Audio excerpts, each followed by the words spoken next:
तो आज हम देखेंगे change of states of a matter. हमने देखा कि जितने भी मैटर हैं उसके तीन स्टेट्स हैं, सॉलिड, लिक्विड एंड गैस। इसके अलावा दो और स्टेट के बारे में भी हमने अध्ययन किया, plasma state and Bose-Einstein condensate के बारे में। फिर अलग अलग स्टेट की क्या विशेषता है वो हमने देखा। सॉलिड में जो उसके पार्टिकल्स होते हैं वो काफी क्लोजली पैक्ड होते हैं, काफी पास पास होते हैं। इंटरमोलर फोर्सेस सॉलिड में बहुत ज्यादा होता है, वो हार्ड होते हैं, वो रिजिड होते हैं, वो इनकम्प्रेसिबल होते हैं। फिर लिक्विड में उनके जो इंटरमोलर फोर्सेस हैं वो थोड़े वीक होते हैं और उसके जो मॉलिक्यूल्स हैं वो दूर दूर पे होते हैं। और गैसेस में उसके जो पार्टिकल्स होते हैं वो फ्री होते हैं। इंटरमोलर फोर्सेस जो होते हैं वो लगभग नगण्य होते हैं, नेग्लिजिबल होते हैं, नहीं के बराबर होते हैं।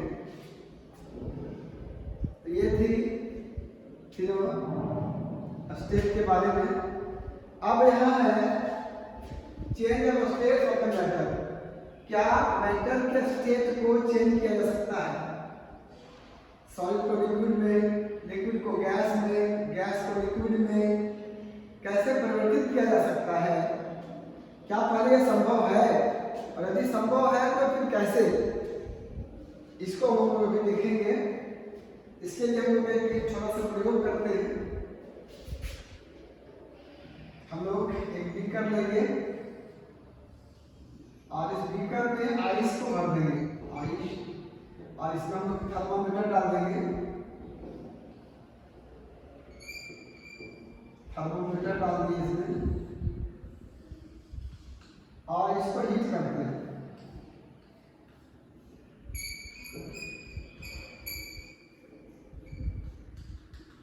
इसको हीट करते हैं। अब क्या होता है? इसका टेम्परेचर जो है वो 0 डिग्री सेल्सियस होता है, 0 डिग्री सेल्सियस होता है। अब इसको हीट करते हैं, गर्म करते हैं।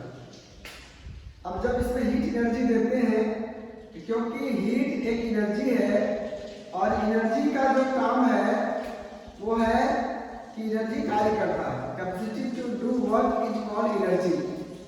जहां भी हम एनर्जी देते हैं वहां पर कार्य होता है। और जब हम किसी भी ऑब्जेक्ट को गर्म करते हैं तो वह कार्य टेम्परेचर राइज के रूप में होता है, मतलब उसका टेम्परेचर जो है वो बढ़ता है। लेकिन यहाँ पर हम देखते हैं कि जब हम हीट दे रहे हैं, लेकिन यहाँ पर थर्मामीटर में जो टेम्परेचर है वो 0 डिग्री सेल्सियस ही रहता है, इसका टेम्परेचर बढ़ता नहीं है।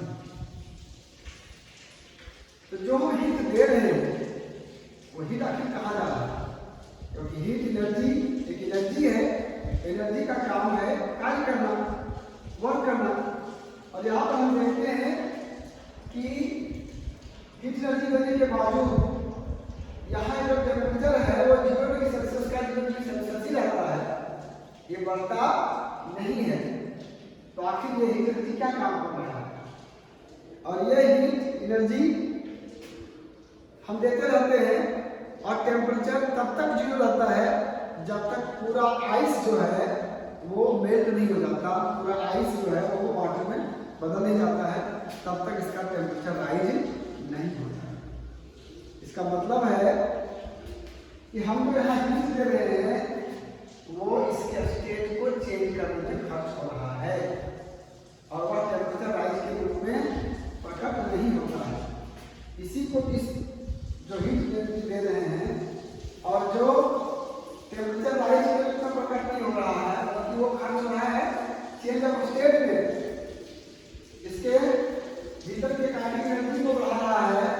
और जो पार्टिकल्स के बीच में जो इंटरमोलर फोर्सेस हैं, इंटरमोलर फोर्सेस को ओवरकम करने के लिए हीट एनर्जी खर्च हो रहा है तो इस एनर्जी को, क्योंकि इसका पता नहीं चलता है कि हीट कहाँ जा रहा है, ये गुप्त है, इसलिए इस ऊष्मा को गुप्त ऊष्मा या लेटेंट हीट ऑफ फ्यूजन कहते हैं।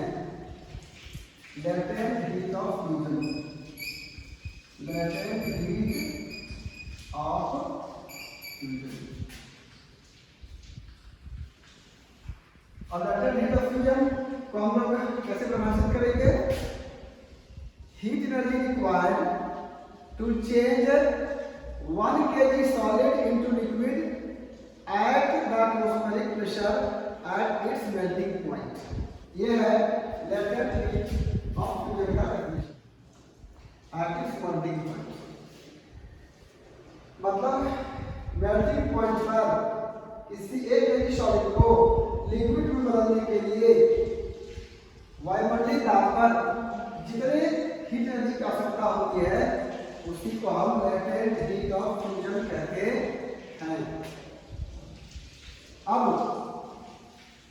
ये हीट एनर्जी जो है वो टेम्परेचर के रूप में प्रकट नहीं होता है, मतलब ये जो आइस है उसका टेम्परेचर 0 डिग्री सेल्सियस होगा और ये जो वाटर है उसका भी टेम्परेचर 0 डिग्री सेल्सियस होगा, लेकिन हीट ज्यादा 0 डिग्री सेल्सियस पर जो वाटर है उसमें ज्यादा हीट होगा 0 डिग्री सेल्सियस आइस के बनिस्पत। टेम्परेचर दोनों का भले ही सेम हो, लेकिन अगर हीट पर पूछे हीट किसमें ज्यादा होगा तो हीट ज्यादा वाटर में होगा। क्यों होगा? लेटेंट हीट के कारण। तो जो गुप्त ऊष्मा है, जो छिपी ऊष्मा है, जो हिडन हीट एनर्जी है वह वाटर में ज्यादा होगा। अब इसमें एक टर्म आता है मेल्टिंग पॉइंट। मेल्टिंग पॉइंट, तो वो मेल्टिंग पॉइंट के बारे में जानेंगे। जिस टेम्परेचर पे, जिस न्यूनतम टेम्परेचर पे सॉलिड लिक्विड में बदलता है उस टेम्परेचर को हम लोग मेल्टिंग पॉइंट कहते हैं। अब इसी का पॉइंट, तो बॉइलिंग पॉइंट में जहां सॉलिड है वहां लिक्विड, और जहां लिक्विड है वहां गैस कर देंगे तो बॉइलिंग पॉइंट हो जाएगा। तो उसको खुद लिख सकते हैं, minimum temperature at which liquid changes into gas at the atmospheric pressure is called boiling point। In similar fashion, we can define the latent heat of vaporization। इसमें भी latent heat of fusion के जगह पर हम लोग जहां solid है वहां लिक्विड और जहां लिक्विड है वहां गैस कर देंगे, तो latent heat of vaporization का डेफिनेशन हो गया। क्या देखा कि जब हम आइस को गर्म कर रहे थे तो उसका टेम्परेचर बढ़ नहीं रहा था, वो क्या हो रहा था? चेंज ऑफ स्टेट हो रहा था।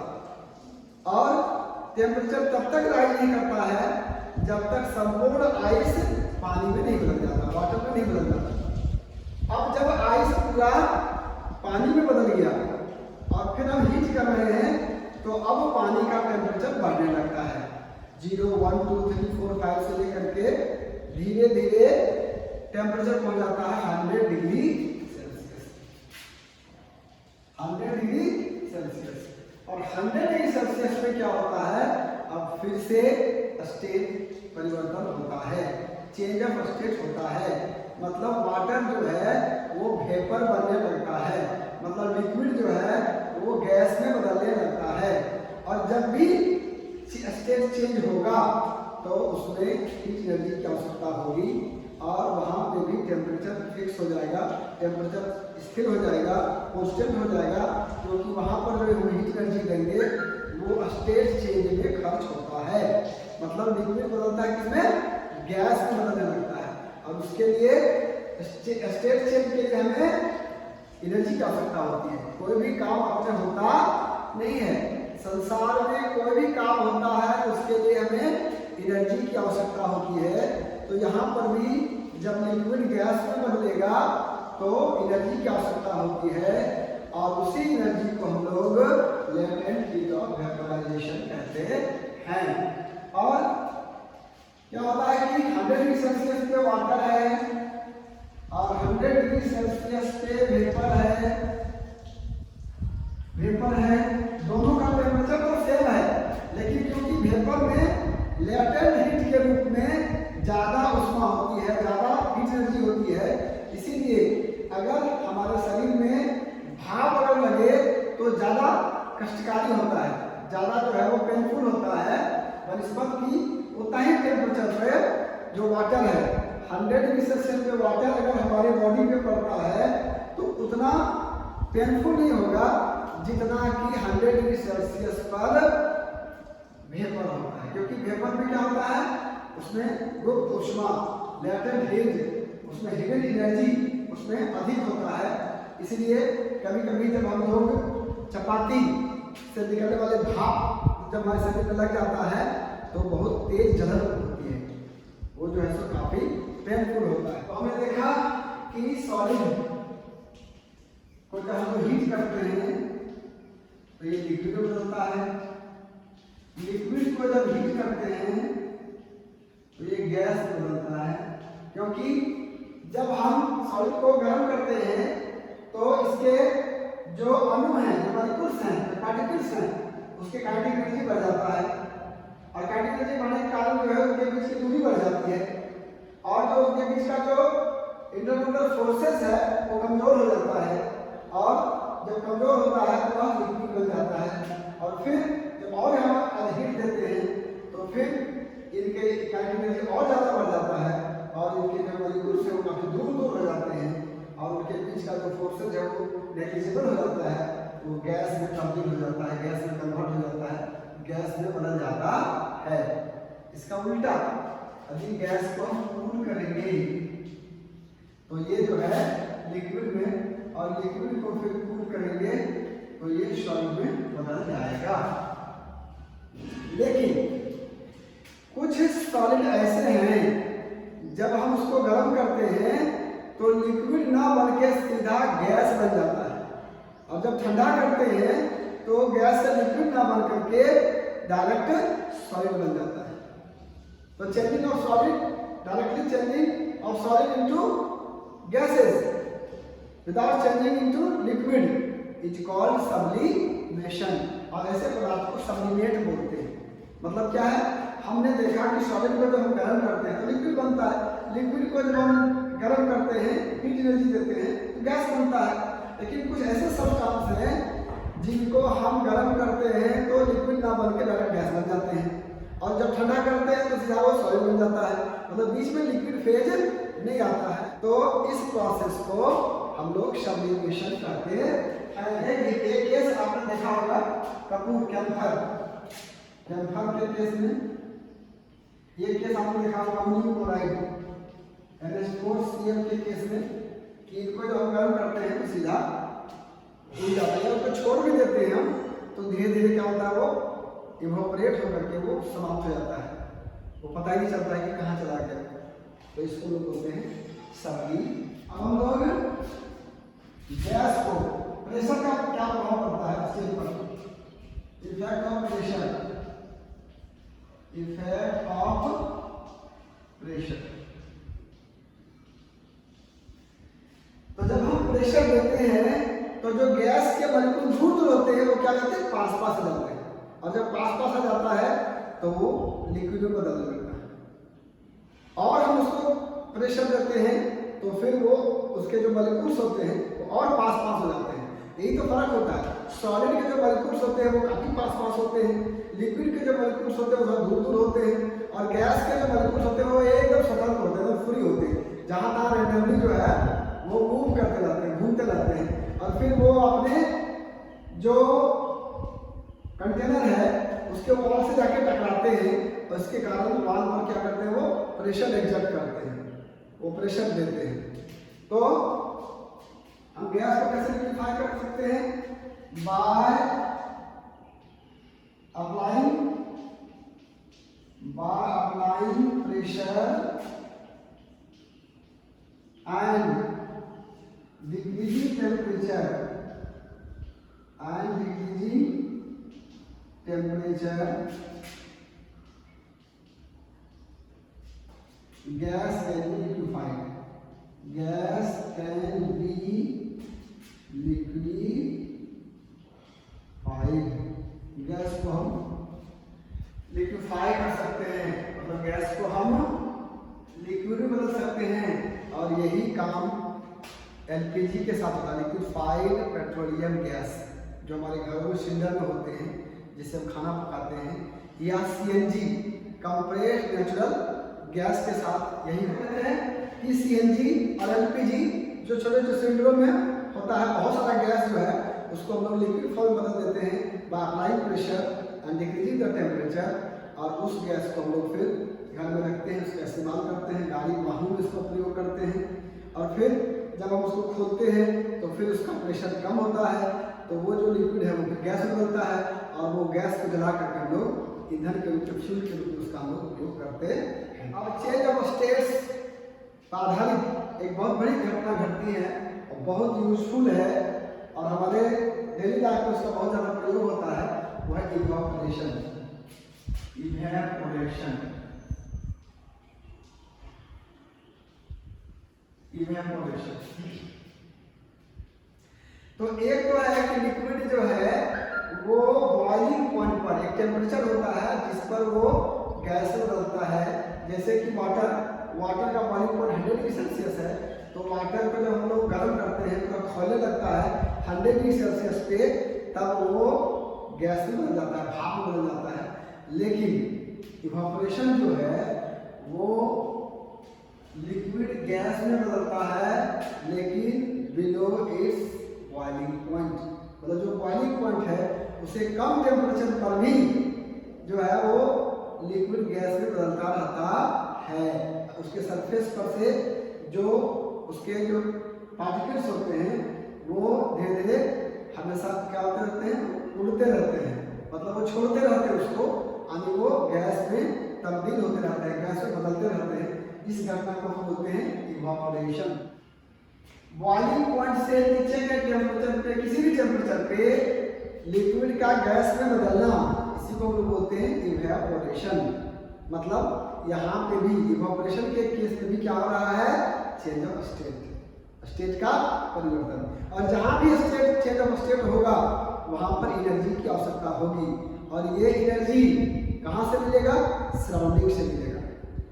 जहाँ पर लिक्विड गैस में बदलेगा उस आसपास के क्षेत्र से उस हीट को वो ग्रहण करेगा, उस हीट को वो एब्जॉर्ब करेगा, उस हीट को वो लेगा।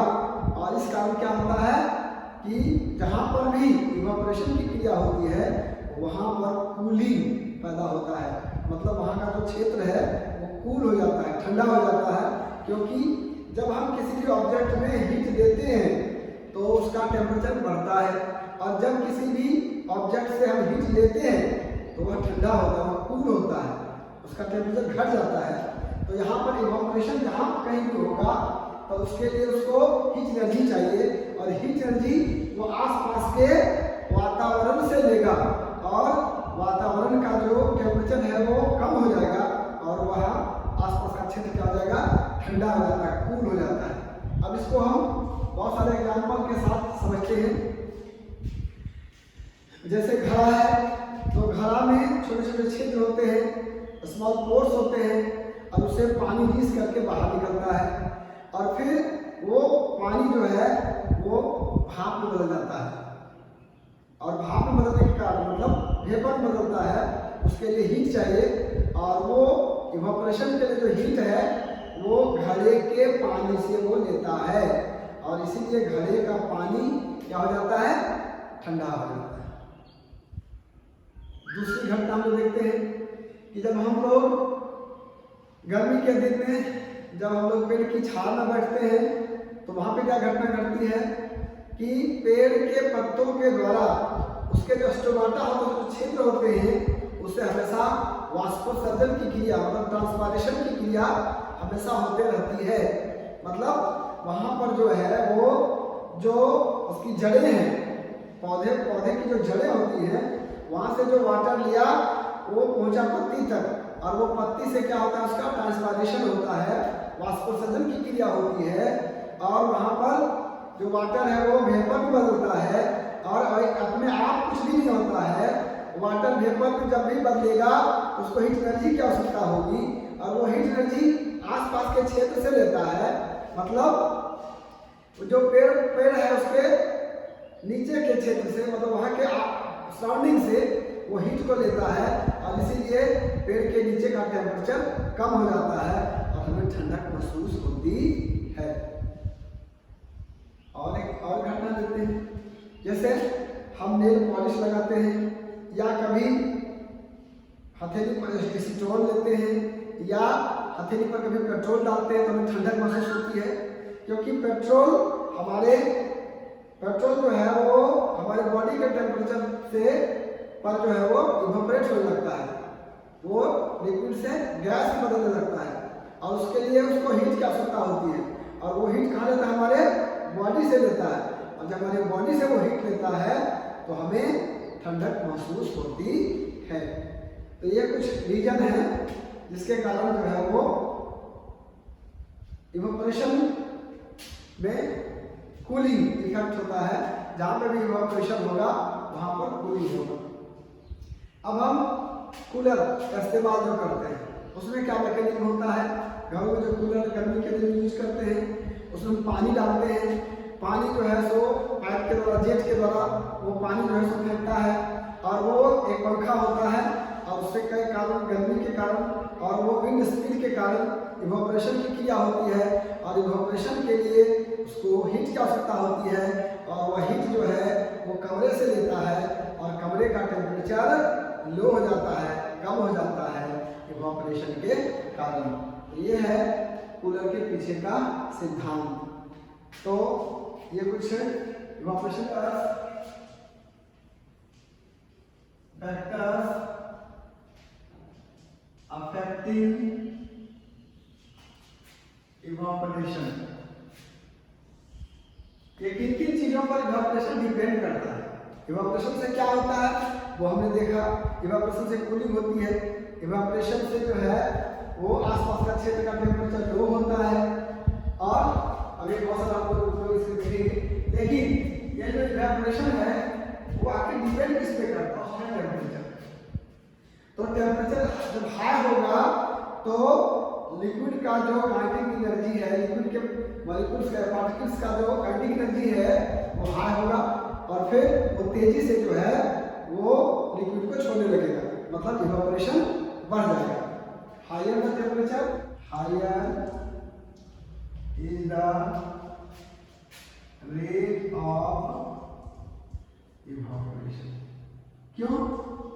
इसको हमने भी बताया कि जब टेम्परेचर बढ़ेगा तो लिक्विड का जो पार्टिकल्स है उसके काइनेटिक एनर्जी बढ़ेंगे, काइनेटिक एनर्जी बढ़ेंगे तो पार्टिकल्स तेजी से मूव करने लगेंगे और तेजी से मूव करने लगेंगे तो लिक्विड को छोड़ने लगेंगे, मतलब वो गैस में बदलने लगेंगे, यानी इवोपरेशन होगा।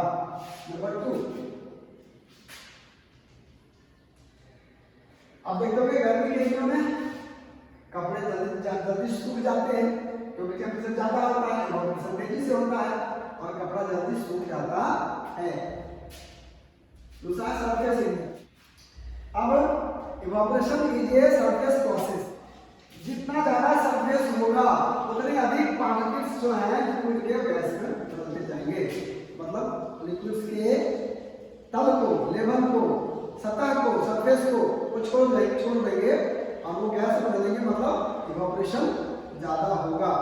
और हमने देखा होगा कि चाय बहुत गर्म है और हमें जल्दी से पीना है तो हम लोग क्या करते हैं, उसको कप के बजाय डिस्क में, जिसका सरफेस एरिया क्या होता है, ज्यादा होता है, तो डिस्क में ढाल देते हैं और फिर आराम से पी लेते हैं तो हमें उतनी गर्मी महसूस नहीं होती है, वो चाय उतनी गर्म नहीं लगती है क्योंकि सरफेस एरिया बढ़ जाता है। हम चावल खाना चाहते हैं और चावल गर्म है तो हम क्या करते हैं, उसको फैला देते हैं, स्प्रेड कर देते हैं और वह तुरंत जो है वो ठंडा हो जाता है। कपड़ा जब हम लोग सुखाते हैं तो उसको अगर हम लोग बगैर फैलाए अगर रख देते हैं तो कई दिनों तक वो सूखता नहीं है, लेकिन उसी को जब फैला देते हैं तो सरफेस एरिया बढ़ने के कारण तेजी से इवोपरेशन होता है और वह कपड़ा उतने ही आसानी से सूख जाता है। और सरफेस एरिया या surface area increases, surface area increases, evaporation increases.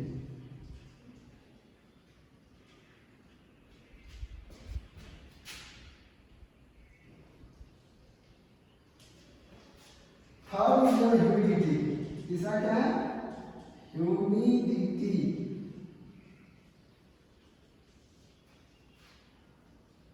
Humidity किसको बोलते हैं? यार में जितने वाटर वेपर की मात्रा होती है उसको हम ह्यूमिडिटी बोलते हैं। अब ह्यूमिडिटी ज्यादा होगा तो इवैपोरेशन कम होगा, क्योंकि वाटर वेपर ऑलरेडी मौजूद है एयर में, तो अब और अधिक वाटर वेपर को लेने की स्थिति में नहीं है। जैसे हम लोग देखते हैं बरसात के दिनों में ह्यूमिडिटी ज़्यादा होती है, मतलब वाटर वेपर एयर में ज़्यादा होते हैं, तो इवैपोरेशन की क्रिया कम होती है और कपड़े कई दिनों तक सूखते रहते हैं। मतलब एक कपड़े को सूखने में 2-3 दिन लग जाता है बरसात के दिनों में, जबकि गर्मी में 2-3 घंटे में ही कपड़े सूख जाते हैं, क्योंकि उस समय ह्यूमिडिटी कम होती है। तो ह्यूमिडिटी में क्या होता है?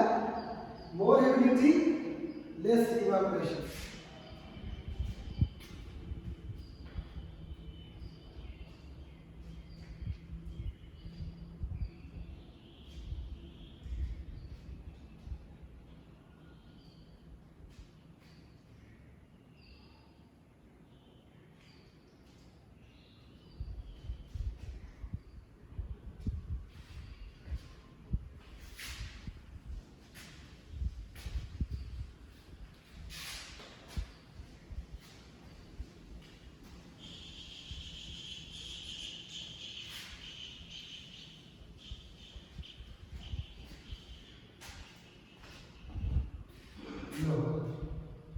अगर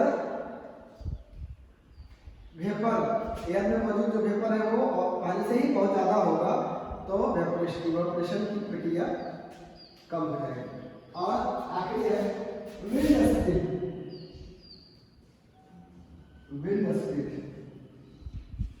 विंड स्पीड में क्या होता है? आपने देखा होगा कि जब हमको फर्श को धोते हैं और उसको सुखाने की आवश्यकता होती है, या कपड़े को तेजी से सुखाना होता है, तो कपड़े को हम वहाँ पर फैला करके और पंखा को चला देते हैं, तो कपड़ा तेजी से सूख जाता है, सरफेस तेजी से सूख जाता है।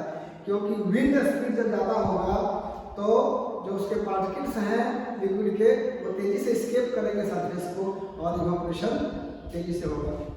तो विंड स्पीड जितना ज़्यादा होगा रेट ऑफ इवैपोरेशन उतना ही ज़्यादा होगा। और आप देखते होंगे कि जब हवा जोर से चलती है तो कपड़ा आसानी से और तेजी से सूख जाता है। और इवैपोरेशन के बारे में, इवैपोरेशन क्या है, इवैपोरेशन से क्या होता है, और इवैपोरेशन किस पे डिपेंड करता है, फैक्टर्स अफेक्टिंग द इवैपोरेशन, जिसमें हमने देखा टेम्परेचर, हमने देखा सरफेस एरिया, हमने देखा ह्यूमिडिटी, और हमने देखा विंड स्पीड। तो ये था। अब सवाल कभी आता है कि गर्मी के दिनों में जो है वो हम कॉटन के कपड़े पहनना क्यों पसंद करते हैं? तो इसका कारण इवैपोरेशन से ही जुड़ा हुआ है कि गर्मी के दिनों में जब हमें पसीना आता है तो कॉटन के कपड़े जो होते हैं वो पसीने को आसानी से एब्जॉर्ब कर लेते हैं, और फिर एब्जॉर्ब करने के बाद में उस पसीने का इवैपोरेशन होता है। और इवैपोरेशन के लिए ऑलरेडी हम जानते हैं कि हीट एनर्जी की आवश्यकता होती है, और हीट एनर्जी जो है वो हमारी बॉडी से वो लेता है और हमारा बॉडी कूल हो जाता है, हमें ठंडक महसूस होती है। इसलिए गर्मी के दिनों में सूती वस्त्र का प्रयोग जो है वो ज़्यादा अनुकूल होता है, ज़्यादा फेवरेबल होता है, ज़्यादा यूजफुल होता है, ज़्यादा महत्वपूर्ण होता है, और इसका हम लोग इस्तेमाल करते हैं। तो बच्चों, आज ये था हमारा चेंज ऑफ स्टेट के संबंध में सारी बातें, और इससे संबंधित कोई भी प्रश्न हो तो आप हमसे फिर पूछ सकते हैं, जिसका निराकरण किया जाएगा। बहुत बहुत धन्यवाद।